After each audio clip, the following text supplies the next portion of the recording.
Al-Iman TV.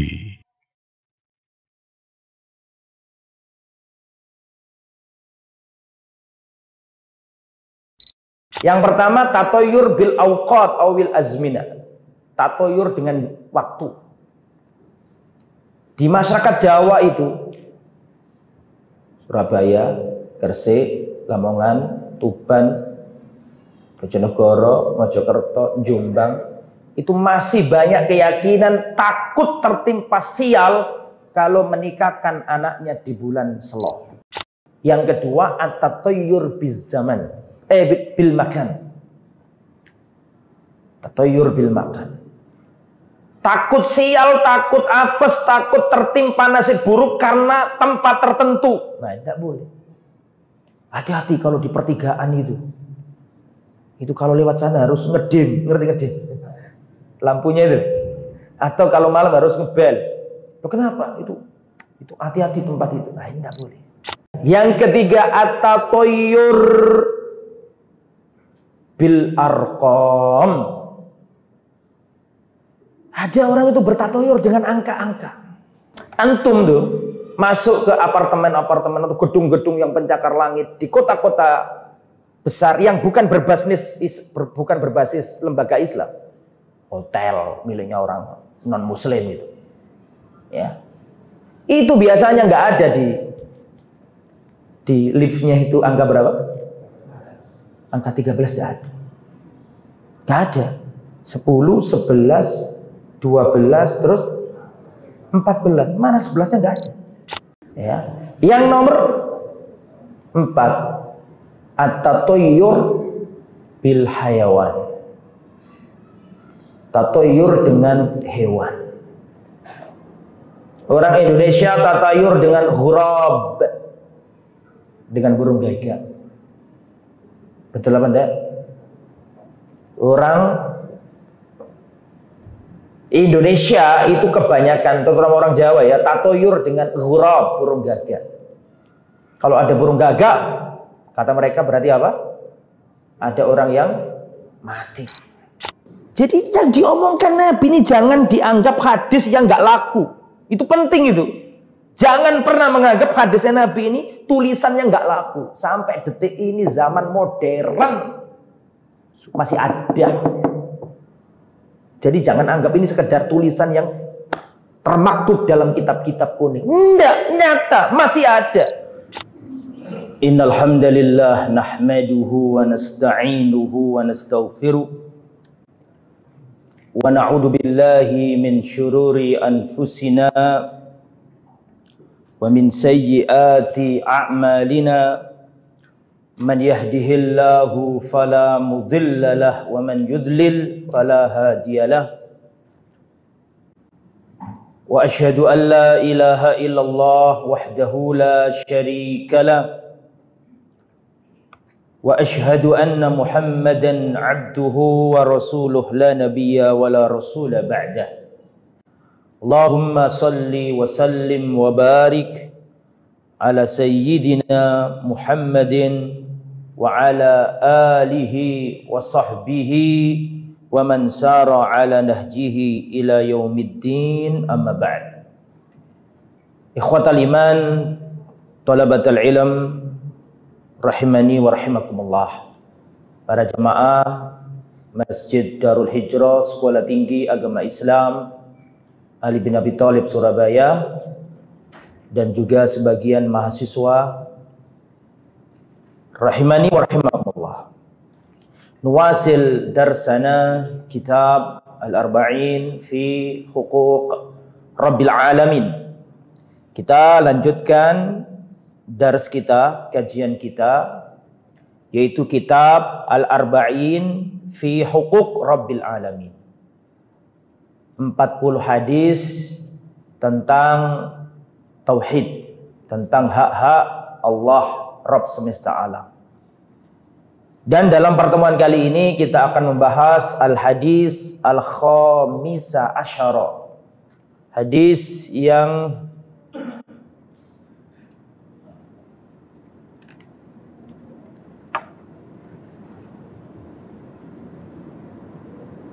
Hadis yang ke-15. Al-hadis al-khamisa asyara. Hadis yang ke-15. An Anas ibn Malik radhiyallahu taala anhu, dari Anas bin Malik, semoga Allah meridhai beliau. Anin Nabi sallallahu alaihi wasallam, dari Rasulullah sallallahu alaihi wasallam, qala, Rasulullah bersabda, la adwa wala tiyarata. La adwa, tidak ada penyakit menular. Wala tiyarata, dan tidak ada kesialan. Itu bagaimana penjelasannya? Itu nanti penjelasannya. Sekarang kita baca dulu. La adwa wala tiyarata. Tidak ada adwa, tidak ada penyakit menular. Wala tiyarata, dan tidak ada kesialan. Wa yu'jibuni al-fa'l, dan kata Rasul, mengagumkan diriku, atau yang membuat aku terkagum-kagum, yang membuat aku yu'jibuni, a'jaba yu'jibuni, bermakna apa? Membuat kagum. Dan yang membuatku kagum adalah al-fa'l. Para sahabat nggak paham apa itu makna fa'l. Qalu, para sahabat bertanya, wa mal fa'lu ya Rasulullah? Apa yang dimaksud dengan al-fa'l itu ya Rasulullah? Kata Rasulullah, yang dimaksud al-fa'lu adalah kalimatun thayyibah, kalimat yang baik. Itu maknanya apa? Nanti kita jelaskan. Kalimat yang baik, muttafaqun alaih. Hadis sahih, muttafaq alaih, Bukhari dan Muslim. Hadis ini diriwayatkan Sayyiduna Anas ibn Malik. Anas bin Malik ini adalah min kibari sahabah, termasuk pembesarnya sahabat. Beliau memiliki julukan. Julukannya adalah Khadimur Rasul sallallahu alaihi wasallam. Si pelayan Rasulullah sallallahu alaihi wasallam. Pelayan itu jelek. Tapi ketika pelayan disandingkan ke manusia yang mulia, jadi bagus. Abd itu jelek, hamba itu jelek. Artinya bukan jelek ya, konotasinya negatif. Tapi ketika disandarkan kepada Allah, maka jadi mulia. Abdullah, Ibadur Rahman, Khadim. Beliau itu julukannya adalah Khadim. Tapi khadimnya siapa? Khadimur Rasul sallallahu alaihi wasallam. Jadi Anas bin Malik ini diberi julukan Khadimur Rasul, pelayannya Rasulullah sallallahu alaihi wasallam.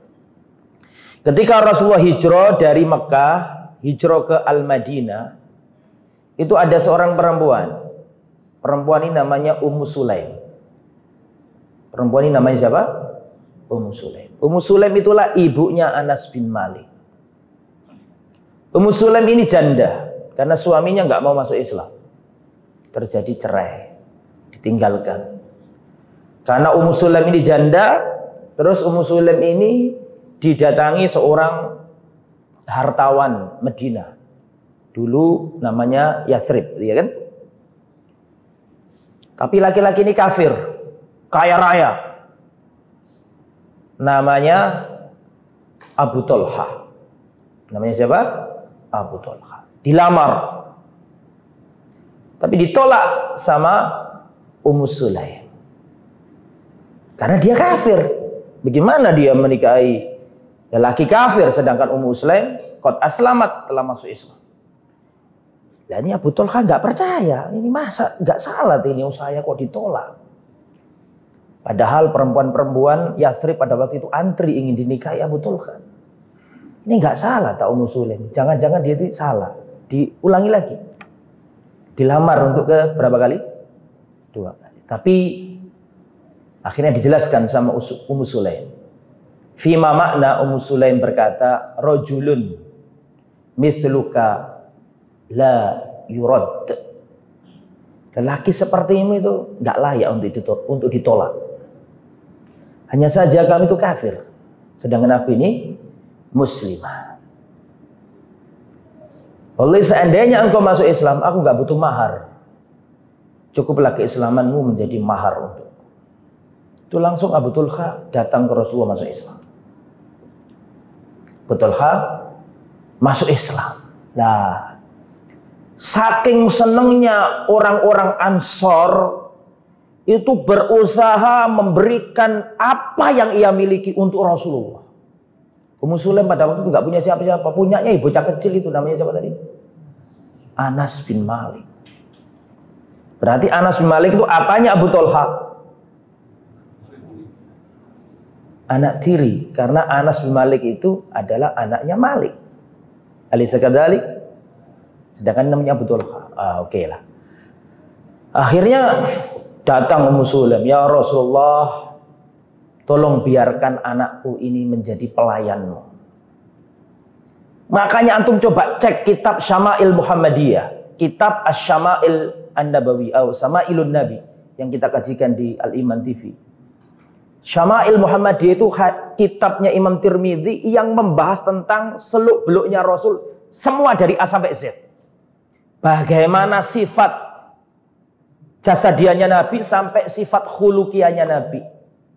Bagaimana wajahnya Nabi, alisnya Nabi, rambutnya Nabi, pakaiannya Nabi, tidurnya Nabi, jalannya Nabi, postur tingginya, postur tubuhnya Nabi, bagaimana perawakannya Nabi, bagaimana sarungnya Nabi, bagaimana cincinnya Nabi, bagaimana stempel kenabian yang ada di punggung Nabi. Semua tentang Nabi dijelaskan dalam kitab Syama'ilun Nabi. Dan itu kebanyakan perawinya adalah siapa? Anas bin Malik. Karena sejak kecil sudah ikut Nabi. Sejak kecil, sejak bocah.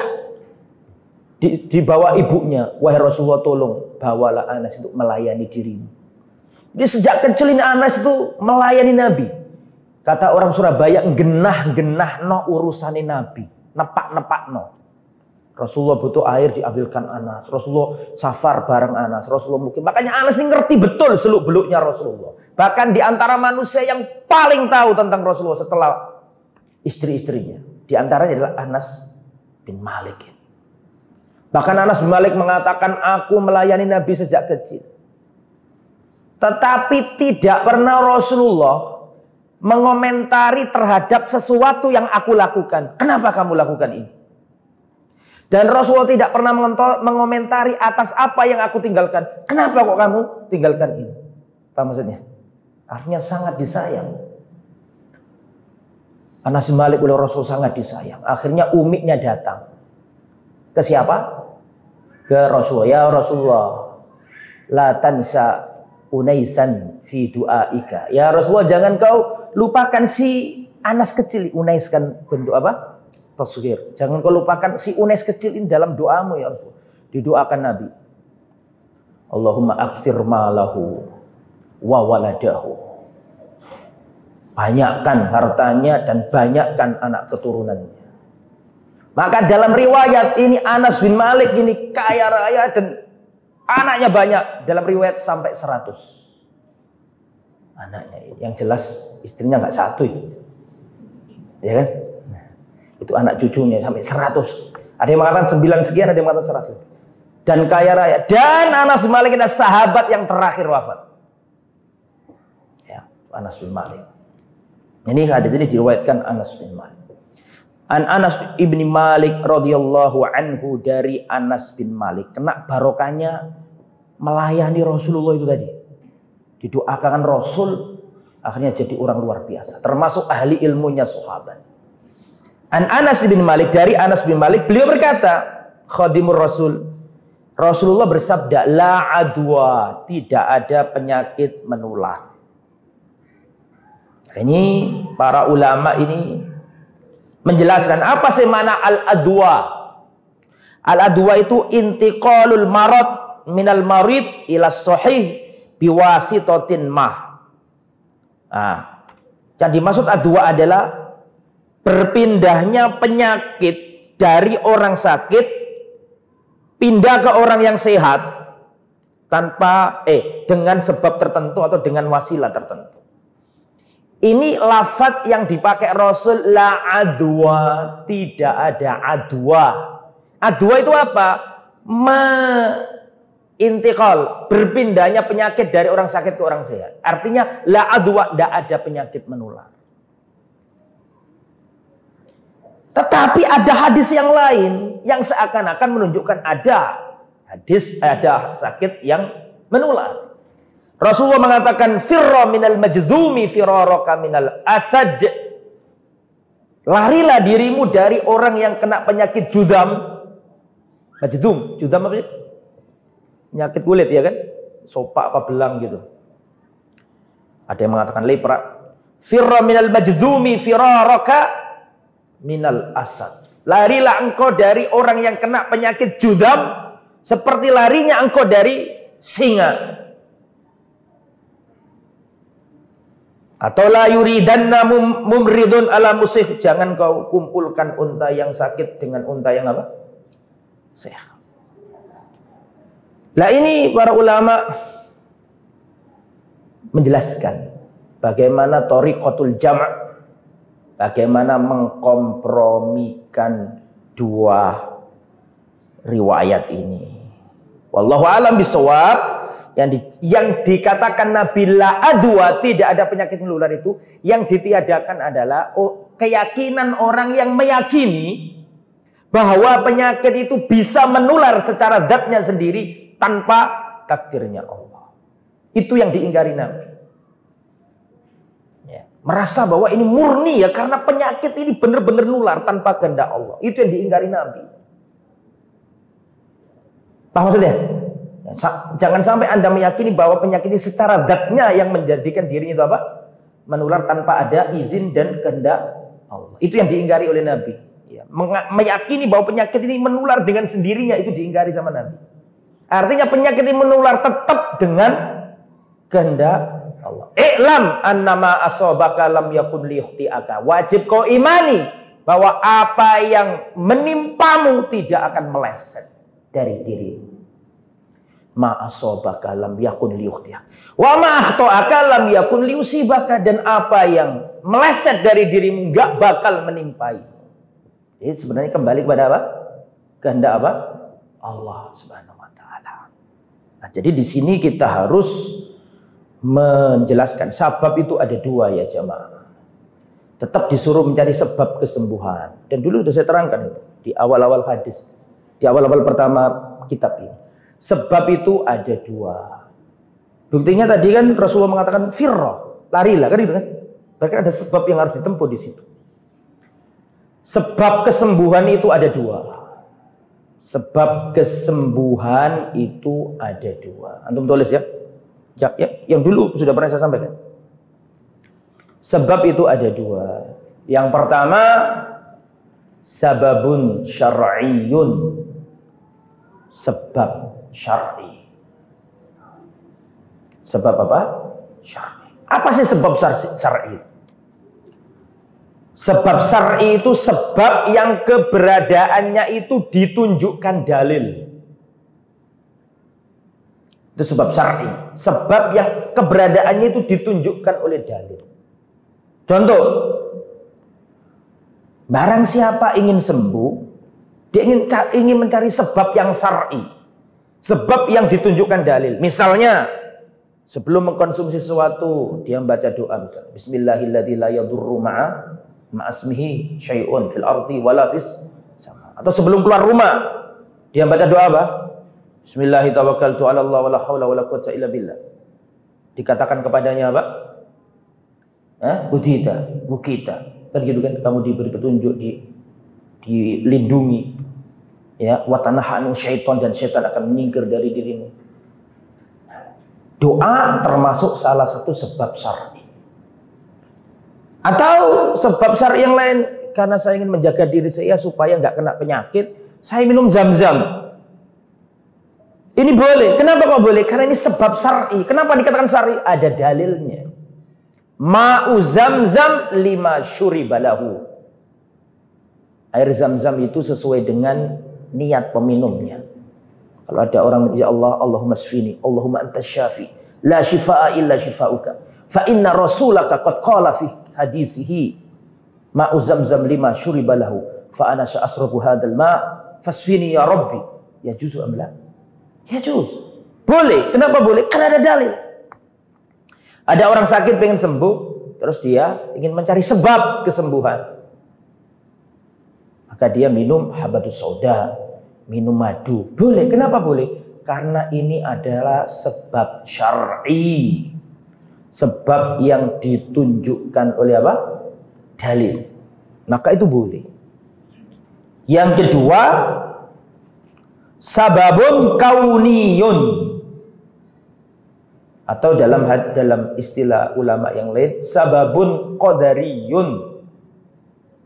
Sebab kauni ini sebab yang nggak ada dalilnya, tetapi nyata secara kauni, bisa dipertanggungjawabkan secara ilmiah.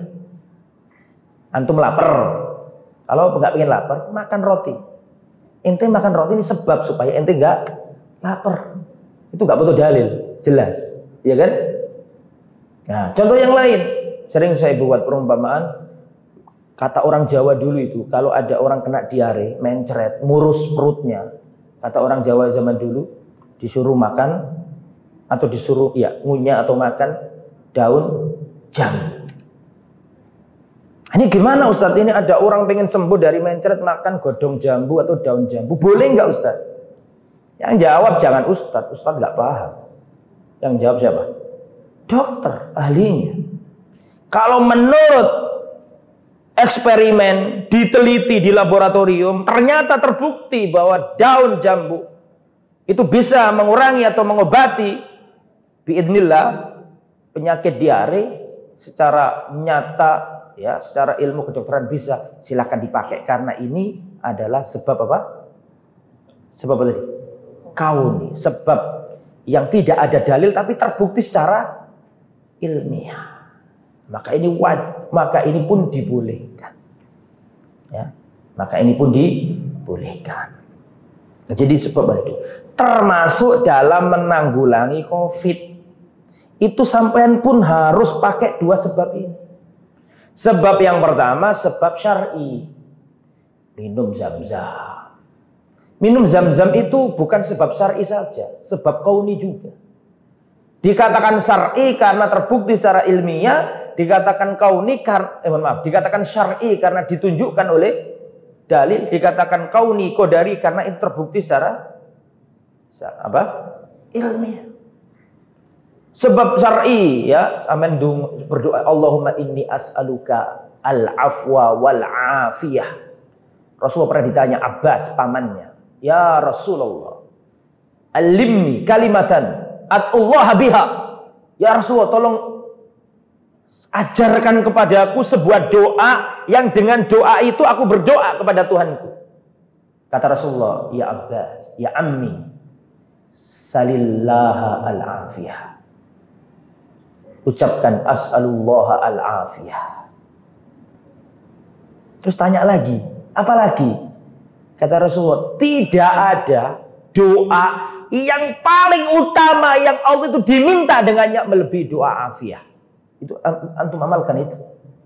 Allahumma inni as'aluka al-afiyah. Afiyah itu lebih umum daripada sehat. Kalau sehat kan ya ta'allaq bil jism. Alaysa kadzalik? Afiyah itu umum. Afiyah otaknya, afiyah badannya, afiyah hartanya, afiyah. Makanya Rasulullah ketika ditanya pamannya itu, wahai Muhammad, wahai Rasulullah, ya Rasulullah sallallahu alaihi wasallam, tolong ajarkan kepadaku sebuah doa yang aku akan berdoa kepada Tuhanku dengan doa itu. Ya Abbas, is'alillah al-afiyah.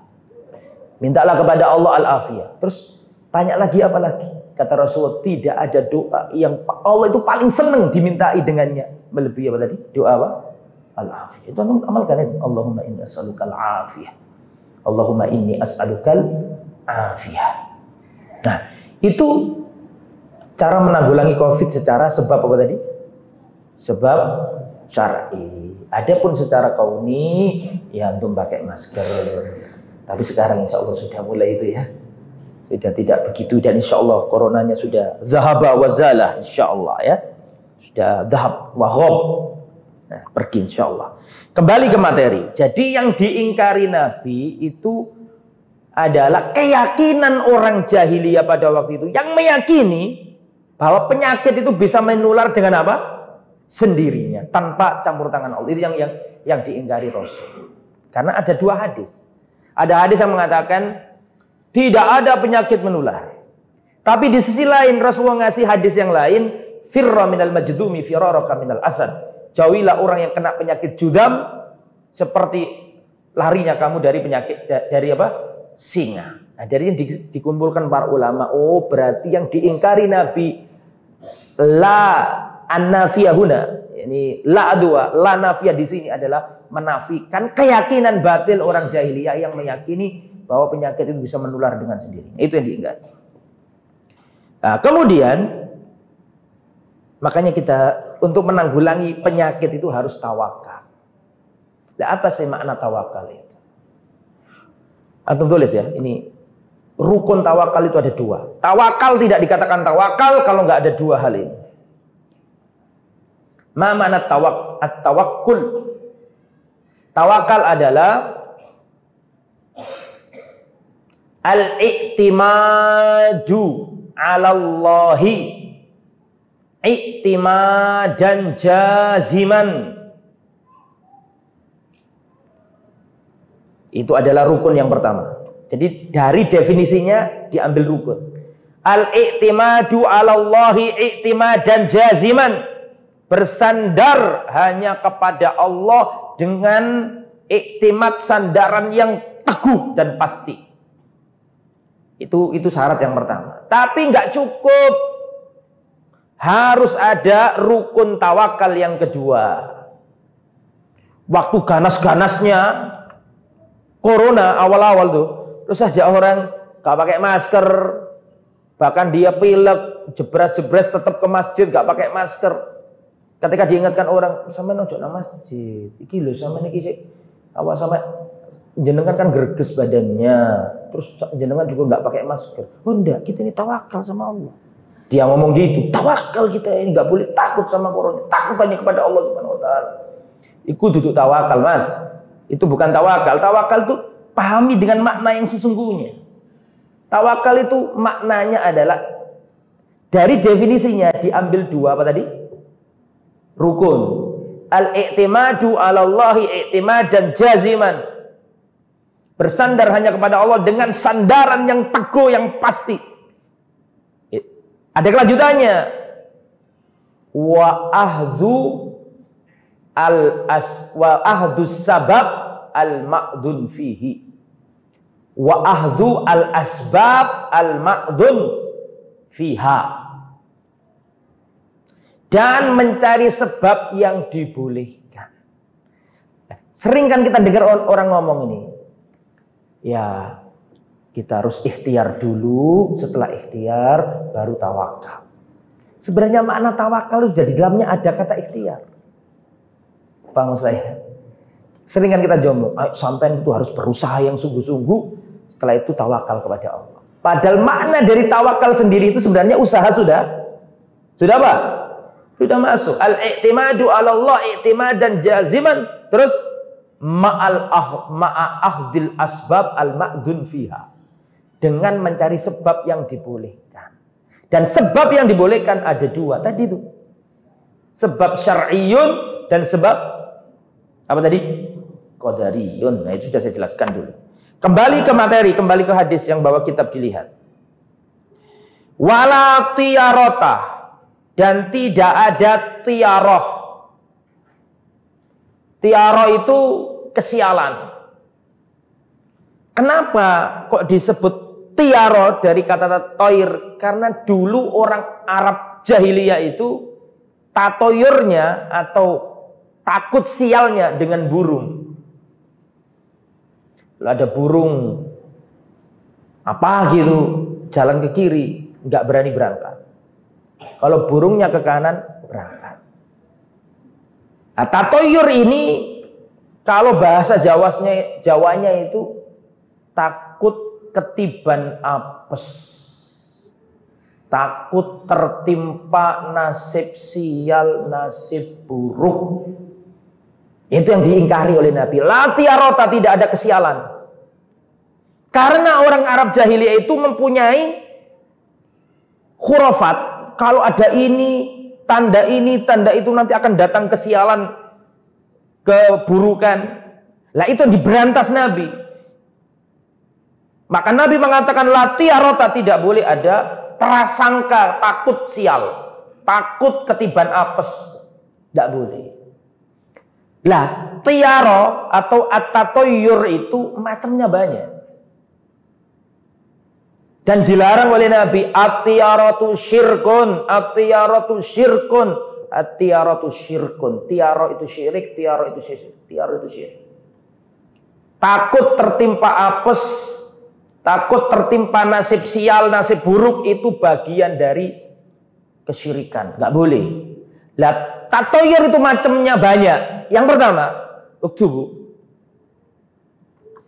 Yang pertama, at-tatoyur bizaman atau bil waqt. Tatoyur itu bisa dengan waktu. Tatoyur itu bisa dengan waktu. Ini di Jawa masih bukan banyak, tapi banyak. Karena isim tafdil dalam bahasa Jawa itu pakai uwe. Banyak jadi banyak. Kalau dalam bahasa Arab kan kathir menjadi aksar. Alisa kadzalik, sohir jadi ashor. Kalau bahasa Jawa itu isim tafdilnya nggak pakai gitu. Ya, pakai apa tadi? Huruf w, banyak menjadi banyak. Nah, itu di Jawa tatoyur itu masih banyak.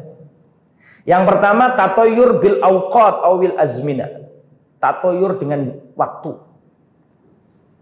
Di masyarakat Jawa itu Surabaya, Gresik, Lamongan, Tuban, Bojonegoro, Mojokerto, Jombang, itu masih banyak keyakinan takut tertimpa sial kalau menikahkan anaknya di bulan Selo. Di Lamongan, desa saya itu hampir tidak ada bulan Selo, atau dalam bahasa Arabnya bulan Dzulqa'dah itu terjadi pernikahan, hampir tidak ada. Karena mereka bertatoyur dengan bulan itu. Bulan apa tadi namanya? Bulan Dzulqa'dah, itu dalam bahasa Jawanya bulan Selo. Sebagian dengan bulan Suro. Suro itu bulan Muharram. Selo, seselani barang olok, terkumpulnya barang-barang kejelekan. Nah, itu nggak boleh. Kenapa nggak boleh? Karena Dzulqa'dah itu min ashuril hurum. Termasuk apa? Bulan-bulan yang istimewa di dalam Islam. Apa saja bulan-bulan istimewa dalam Islam? Dzulhijjah, Dzulqa'dah, Dzulhijjah, terus Muharram, terus apa? Iya. Nah, itu Dzulqa'dah masuk di dalamnya. Enggak boleh. Jadi tidak ada orang kemantenan. Orang kemantenan, walimahan tidak ada. Nah, ini tidak boleh, namanya tatoyur bil waqt. Orang Arab jahiliyah tatoyur waktunya dengan bulan Safar. Sebenarnya hadis banyak tentang ini ya. Jadi orang Arab jahiliyah itu nggak mau bepergian pada bulan apa? Safar. Karena menganggap itu bulan sial. Ya, kalau di Jawa tadi bulan Selo atau bulan Dzulqa'dah. Tidak ada orang nikahan itu. Kalau bulan itu di daerah saya, kecuali yang nggak ikut tradisi itu, ya. Termasuk seorang mbah itu masih banyak juga. Kamu nak, kalau mau mendirikan rumah, mau nikah, mau membuat bisnis, mau panen, mau mengambil ikan, ditambah hindari hari Sabtu Pon atau Selasa Kliwon, macam-macam tergantung keyakinannya. Duh, kenapa mbah kok nggak boleh Selasa Kliwon?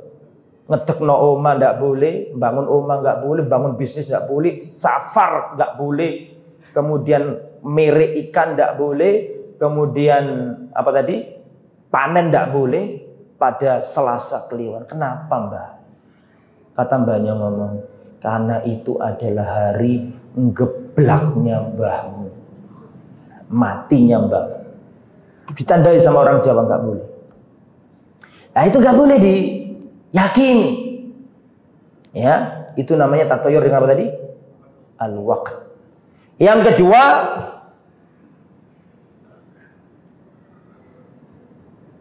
saya pernah beli sesuatu.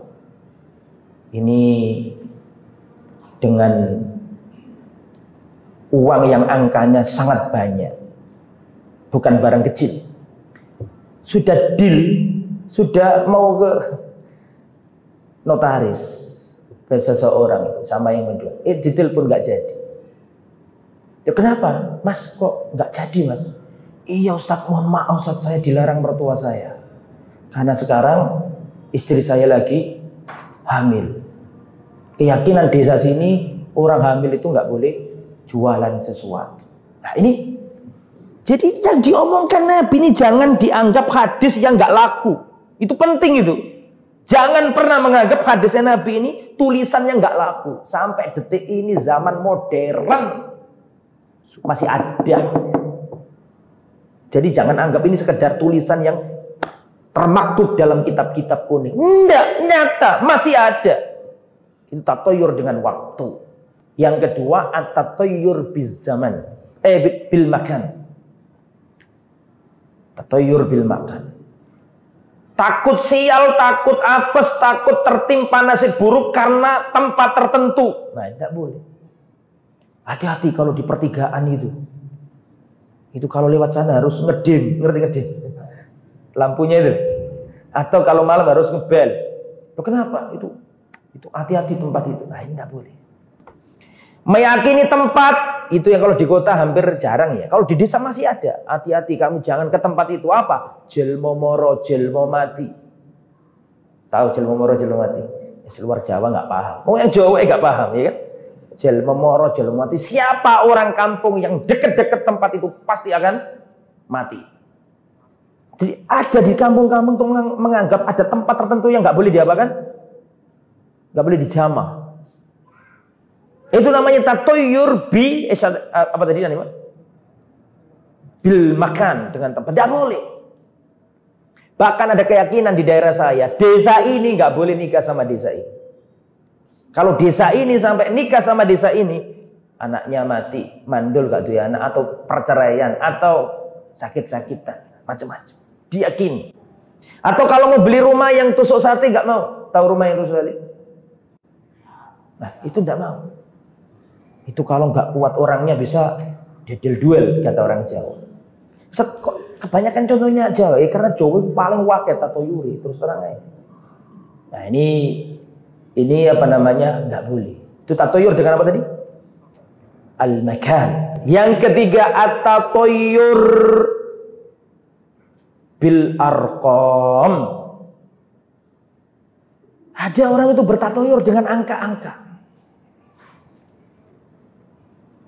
Antum tuh masuk ke apartemen-apartemen atau gedung-gedung yang pencakar langit di kota-kota besar yang bukan berbasis lembaga Islam, hotel miliknya orang non Muslim itu, ya itu biasanya nggak ada di liftnya itu angka berapa?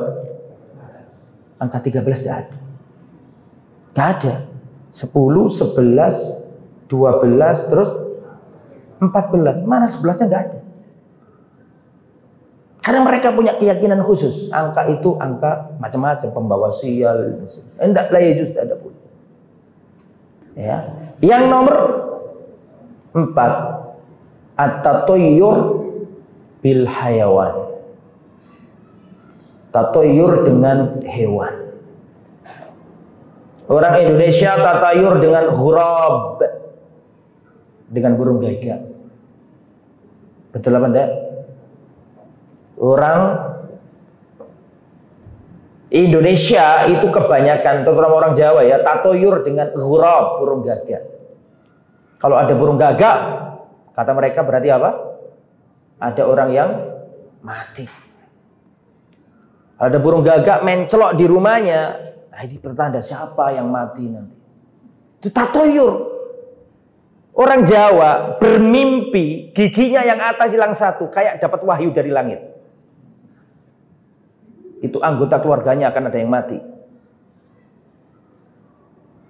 Orang Jawa nih, terutama yang kejawen, mimpi untune hilang siji, giginya hilang satu yang bagian atas. Itu kayak dapat wangsit dari langit. Bahwa besok ada orang mati. Itu sudah takut itu. Sudah gelisah mereka, siapa besok yang mati? Siapa? Tapi itu ada sejarahnya juga.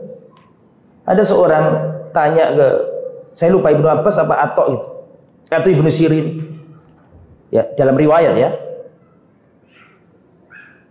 Tanya, ini saya mimpi gigi saya hilang satu. Atau gigi saya banyak yang apa? Yang copot. Ini gimana takwilnya? Dijawab, alhamdulillah, antum panjang umur. Nah, memang takwil kan nggak boleh yang jelek-jelek, selalu dibawa ke makna yang apa? Antum panjang umur. Mulai dia pulang ke rumahnya, anggota keluarganya mati. Mati lagi, mati lagi. Datang lagi ke seorang mufti tersebut. Loh, katanya ini kalau mimpi giginya hilang satu, ini saya panjang umur. Kok ini keluarga saya mati semua? Loh, kan kamu kan belum mati kan? Ya itu kan panjang umur. Karena gigi dalam bahasa Arab itu apa? Jawab. Gigi dalam bahasa Arab itu apa? Sinnun. Sinnun itu muradifnya apa? Kam sinnuka ya akhi. Apa yang sin? Umur. Kalau umurnya hilang ya berarti apa? Mati. Paham maksudnya? Itu kadang-kadang orang takut dengan mimpi-mimpi kayak gitu. Tatoyur yang macam-macam itu sudah ada di zaman Nabi, membuat sahabat gelisah. Antum masih ingat Suraqah bin Malik? Suraqah bin Malik yang ngejar Rasulullah itu loh, karena ada sayembara dari kafir Quraisy, barang siapa yang bisa menemukan Muhammad sallallahu alaihi wasallam baik hidup maupun mati dikasih hadiah sekian. Nah, Suraqah bin Malik itu dari suku Mudliji. Suraqah bin Malik itu dari suku Mudliji, suku yang paling pinter melihat jejak-jejak orang. Lihat untanya, jejaknya ini tahu ini untanya suku siapa tahu. Ini kakinya suku siapa tahu. Saking cerdasnya orang suku Mudliji. Itu kisahnya Usama bin Zaid sama Zaid bin Harithah itu loh. Zaid kan putih, kemudian Usama kan hitam. Masih ingat kisahnya? Saya nggak mau cerita, itu panjang ceritanya. Intinya suku Mudliji itu Suraqah bin Malik sebelum menyusul Nabi itu dia zajr dulu dengan burung. Dalam riwayat pakai burung dia. Kalau burungnya itu kanan, dia ngejar Muhammad SAW. Tapi burungnya kiri, dia nggak jadi ngejar. Tapi ketika dia zajr burung itu, selalu burungnya apa? Ngiri. Tapi dia itu saking rohba fil hadaya, saking senangnya ingin mendapatkan apa tadi? Sayembara dari kafir Quraisy. Padahal itu menurut keyakinan dirinya tadi itu sebenarnya itu nggak boleh lanjut. Tapi dia terpaksa lanjut, saking pinginnya dapat apa? Akhirnya Allah itu sesuai dengan prasangkamu. Akhirnya dia terperosok kan apa namanya? Kudanya itu. Nah, dan Suraqah bin Malik ini termasuk orang yang diserupai iblis ketika perang Badar. Oke, kembali ke materi. Itu pernah terjadi di zaman Nabi. Artinya perasaan was-was takut sial itu pernah terjadi di zaman Nabi dan ditanyakan oleh para sahabat. Rasulullah SAW ditanya oleh Rasulullah pernah menyatakan kepada para sahabat. Rasulullah berkata kepada para sahabat, man radathu tiyaratu an hajati faqad asyrak. Man radathu at-tiyaratu an hajatihi faqad asyrak. Barang siapa yang dikembalikan hajatnya, barang siapa yang punya agenda, punya planning, ya, terus dibatalkan karena takut sial, faqad asyrak, maka dia melakukan kesyirikan. Mau berangkat, ternyata nabrak kucing. Wah, ini ada apa ini kok saya nabrak kucing ini? Kayaknya ini ada sial. Gak jadi berangkat, itu anta bertatoyur berarti. Man rodathu at-tiyaratu an hajatihi faqad asyrak. Barang siapa yang terbatalkan agendanya, gak jadi menjalankan urusannya karena khawatir sial, faqad asyrak, maka dia melakukan kesyirikan. Sahabat bertanya, ya Rasulullah, bagaimana kalau sudah terlanjur, hati kami ada was-was, takut sial? Maka Rasulullah ngajari doa. Istrinya hamil, ketika istrinya hamil, dia lihat tikus di kamar depan. Dia ambil kayu, dia bunuh tikusnya itu. Setelah bunuh tikus, dia ingat. Kata orang Jawa, istri hamil itu nggak boleh bunuh hewan. Oh, takut dia. Takut jangan-jangan itu anaknya jadi tikus. Ya, orang Jawa punya keyakinan seperti itu. Kalau istrinya hamil, iya, yang mana yang orang Jawa sini? Pak Lutfi, gimana Pak Lutfi? Wong nek bojone hamil, nggak boleh mateni hewan. Nggak boleh membunuh ular, nggak boleh membunuh tikus. Karena takut, ada keyakinan seperti itu. Lah, karena gelisah-gelisah ingat hadisnya Nabi. Karena Rasulullah pernah ditanya, ya Rasulullah, kalau kami terlanjur terus ada was-was, gimana cara ngilangkannya ya Rasulullah? Rasulullah ngajari doa. Siapa yang tahu doanya? Saya kasih hadiah. Ini sudah sering saya sampaikan. Fadhal ya Syekh. Gimana?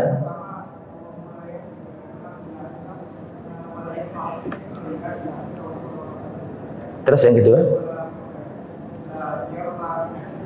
Allahumma la khaira wala ilaha. Ya, sahih. Cepet aja. Tapi belum bawa dia. Tapi ingat, ini kan ini semenjak pandemi sama sekarang nggak pernah pulang ini. Di sini terus. Ini kan wajib-wajib murid baru ini. Murid lama tapi rasa murid baru ya. Semester berapa tuh? 7. Subhanallah. Karena pandemi nggak pernah ketemu, moro-moro semester 7 ini. Kembali ke materi ya. Jadi Rasulullah ditanyai sahabat, kalau terlanjur ada perasaan was-was, bagaimana ya Rasulullah? Kata Rasulullah, baca doa. Allahumma. Ini antum catat ya. Kalau was-was, takut sial, mimpi kok nggak enak, ini. Baca doa ini untuk mengusir kesialan dan perasaan sak. Allahumma la khaira. Saya lagi. Allahumma la khaira illa khairuka. Ya Allah, tidak ada kebaikan kecuali kebaikan-Mu. Wala tayra illa tayruka, dan tidak ada kesialan kecuali yang sudah ditetapkan oleh-Mu. Wala ilaha ghairuka, dan tiada yang berhak disembah selain-Mu. Allahumma la khaira illa khairuka, wala tayra illa tayruka, wala ilaha ghairuka. Adzan dulu, setelah itu dilanjut dikit. Tayyib. Nuwasil qalilan. Narji ila al-hadis. Qala sallallahu alaihi wasallam, la adwa, tidak ada penyakit menular. Tadi sudah kita jelaskan. Wala tiyarata, dan tidak ada nasib sial dan nasib buruk. Wa yu'jibunil fa'lu, kata Rasulullah, dan mengagumkan diriku, atau aku kagum dengan al-fa'al. Aku terkagum dengan al-fa'al. Al-fa'al itu lawan dari tasa'um. Al-fa'al jadi tafa'ul. Apa makna tafa'ul? Optimis. Dan aku senang al-fa'al. Kemudian para sahabat bertanya, wa mal fa'lu, apa al-fa'l itu ya Rasulullah? Kalimatun thayyibah. Fa'al itu adalah kalimat yang baik yang mengandung optimisme. Di antara para ulama menjelaskan, kalau ada orang sakit, kemudian kita ngomong sama orang yang sakit itu, ya salim, wahai orang yang selamat. Kalau ada orang yang barangnya hilang, kita panggil ya wajid, wahai orang yang menemukan. Itu kalau bahasa Arab ya. Kalau kita bahasa Indonesia ya, misalnya kita lihat teman kita barangnya hilang, ya kita katakan ketemu insyaallah. Nah, itu termasuk fa'al. Ya. Jangan ditakut-takuti ya. Tadi nilai saya imtihan tadi kok kayaknya saya tadi nggak bisa jawab. Wah iya Rosip antum ini kayaknya. Waduh nggak bisa tidur itu. Ya. Jangan fa'al. Rasulullah itu senang al-fa'al. Rasulullah pada waktu dalam perjalanannya ada banyak jalan. Ada banyak jalan. Yang ini namanya jalan fulan, jalan fulani, jalan fulani. Rasul tidak mau. Ada yang terakhir namanya jalan marhab. Kata Rasul, ini yang kita pilih. Karena namanya baik, marhab. Marhaba. Paman marhaba. Welcome, monggo, pinara, datang, silakan. Nah, gitu. Rasulullah milih tempat itu. Jadi Rasulullah juga mengubah sebagian nama sahabat supaya namanya menjadi nama yang baik. Itu fa'al. Jadi fa'al itu kalimat baik yang mengandung optimisme. Makanya nggak boleh ya buat brand yang jelek-jelek itu nggak boleh. Rawon setan itu nggak boleh. Bakso genderuwo itu nggak boleh. Rasul tidak senang dengan kayak gitu. Makanya Rasul senang dengan yang optimis. Warung Enggal Jaya. Kan ada toko ya, toko sumber rezeki Enggal Jaya. Itu senang. Makmur Jaya, makmur abadi, jaya abadi. Al-fa'al. Rasul senang al-fa'al. Makanya kalau ngasih jeneng anak ya gitu. Jangan yang ada tasaumnya. Ada mahasiswa, mudah-mudahan orang yang dengar di sini mahasiswa kita, namanya Al-Hazni, Al-Huzn. Makanya kalau di Zoom kok kayaknya sedih aja sudah gitu. Antum sekarang namanya jangan Al-Hazn, saya ganti Al-Hasan. Namanya Al-Hasan bagus. Ustaz Mubarak itu sering ngubah-ngubah nama mahasiswa. Nah, itu. Makanya kalau ngasih nama anak yang baik-baik, Mas Muka A'rif Abak. Siapa namamu? Aku tahu siapa bapakmu. Mas Muka A'rifu Abaka. Siapa namamu? Aku tahu siapa bapakmu. Siapa namamu? Arjuna. Ini adikmu jenenge siapa? Gatut Kaca. Wah, bapaknya seneng wayang. Siapa namamu? Batistuta. Siapa itu adikmu? Ronaldo. Ini bapaknya seneng main bola. Siapa namamu? Abu Bakar Ustaz. Terus adikmu ini Umar. Wah ini gak mungkin Syiah bapak ini. Ahlus Sunnah ini. Siapa namamu? Haidar Ustaz.